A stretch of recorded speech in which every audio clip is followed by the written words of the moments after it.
Hawak ko ang sandok. Hawak ko na naman ang sandok, mga kaibigan. Nagluluto tayo ng sinigang na hipon sa pinatuyong kamyas, kamatis, sibuyas at luya. Pagkatapos, nilagyan ko siya ng talong, repolyo, at syempre yung ating hipon. Ayan, mga kaibigan, kasarap ng sabaw. Tikman na natin. Ang bango. Wow, sabaw palang ulam na. Tignan nyo po. Nilagyan ko din siya ng siling green. Pampabango. Look at that.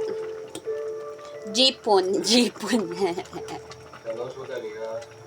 Wag natin masyadong pakuluan ng ma-overcook yung hipon. Wag. Para mas masarap.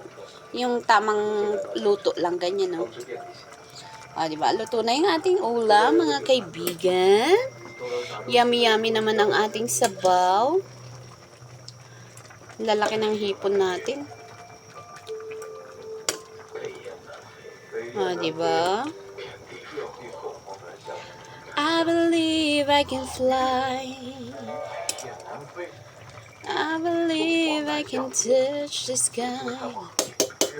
I think about it every night and day. I spread my wings and fly away. I believe I can soar.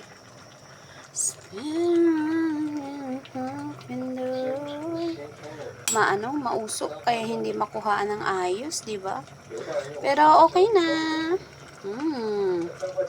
Luto na yan, kaya maraming salamat sa inyong panonood. Mahal ko kayong lahat. Sana kumita tayo ng dolyar-dolyar. Sabi ganun. Bye!